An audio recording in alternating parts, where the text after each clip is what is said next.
It is not what you think, it is what you know. President spoke while starting the operation. President Lyndon B. Johnson's posthumous indictment for the late Professor Dr. Walt Whitman Rostow. Copyright 2012. Gary Reginald Dodge. The Doctor of Economics, Oxford. The Doctor of Political Science, Yale, not medicine. The LBJ's National Security Advisor, the nation's first, and according to the late Senator Kennedy, was placed in that position in 1966 so the president could keep an eye on it. Walt Whitman Rostow was succeeded as National Security Advisor by Dr. Henry Kissinger with the inauguration of Richard Nixon in 1969. At first glance, LBJ's note appears to be doctor. However, the C would have occurred almost to stop in the hour event in the reporters, as could be seen on the June 4, 1968 logo, and where the W's match. It is also apparent that the T is crossed twice, once with the sound of a capital R. So the note does read, President Cyril Rostow did not operation. This note was written during a meeting with Senator Robert Kennedy, Ted Sullivan, and Walt Rostow in the cabinet room on April 4, 1968. The Reverend Dr. Martin Luther King was shot the next day. And James R.A. said in his book that the shooting of the Reverend Dr. King was, quote, postponed one day, end quote. Secretary of Defense Clark Griffin called. And Johnson said he was too busy, but the Secretary said it was urgent. Johnson took the call, and as Johnson listened, he began to write. He pushed a note across the table to the senator.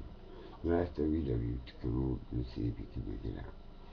Walt walked on the table in RFK was sitting, in the vice president's chair, and the senator swung his chair around and punched him in the solar plexus, according to the minute-by-minute photographs of the meeting.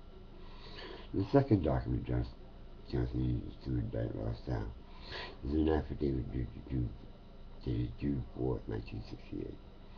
It was actually written in the early morning hours of June 5th. When he received a call from Rostow at 2:31 a.m., informing the president that Senator Robert Kennedy was shot in the Ambassador Hotel in Los Angeles. As Rostow spoke, the president began to write, LBJ, being assigned a dated affidavit, Guy Carroll, trio, Johnson's archivists, keep away from press, Buddy interrogated, nothing to do things that will create error, movie made, Ed Morgan, Costa Nostra, which is the Costa Nostra Mafia, with an arrow pointing to Rostow, and sending to get Castro. Planning. Rostow was always planning something. His car was a full 27 minutes after the senator had been shot.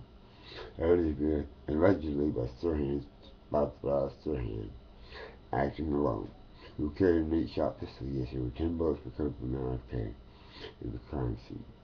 Rostow called President Johnson again at 4:31 a.m.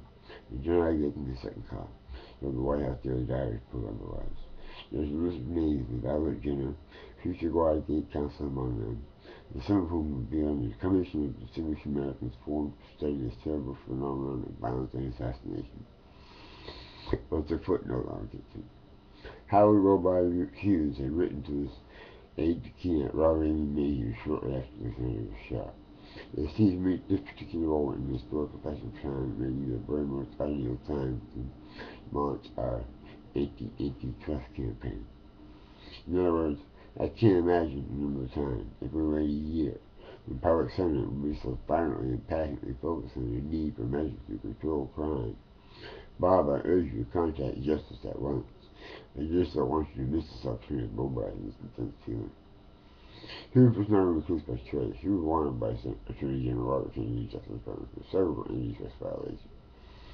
The prior Mayhew shot was spreading misinformation regarding his whereabouts, and all the while he was ensconced in his Sands Hotel in Las Vegas, where he took over the entire 9th floor, protected by his trusted Mormon guard. At 6:40 a.m., Rostow had written this memorandum to the president.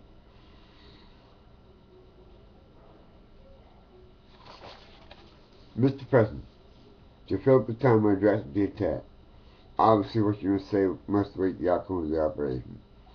Also, you may wish to confine your first statement to sympathy and leave for any statement of substance. But the right moment to leave will be better than needed. W. Ross still signed Walt. Ross was denied writing this memorandum and the attached speech, even though he signed it. The attached speech reads, "At this terrible and tragic moment, my thought and prayers go out to Robert Kennedy, to Ethel, to Ted Kennedy, and to all the family which has done so much for this nation and suffered so much. We are a great nation, but we are also a small and vulnerable community.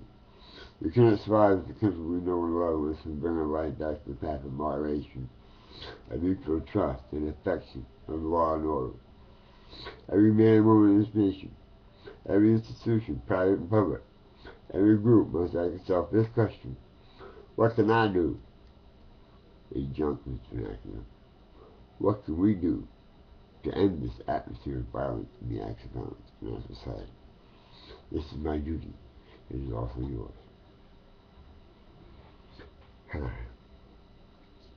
Victor Marquez is a former Central Intelligence Agency analyst and Soviet foreign aid expert who showed President Kennedy proof of Soviet missiles in Cuba during the Cuban Missile Crisis in a written with John D. Marks, the CIA and the Cultural Intelligence. The many paragraphs removed as the first book in the United States to be censored prior to publication. Ross is very referred to, yet there is one telling erasure of one paragraph after Kissinger's name is mentioned. Walt and Rothschild described as a, quote, key figure, end quote, in the cult of intelligence. Mayhew opened the Washington, D.C. Public Relations Investigative Agency, Robert A. Mayhew Associates, whom Hughes had turned to hire since John Kennedy was elected.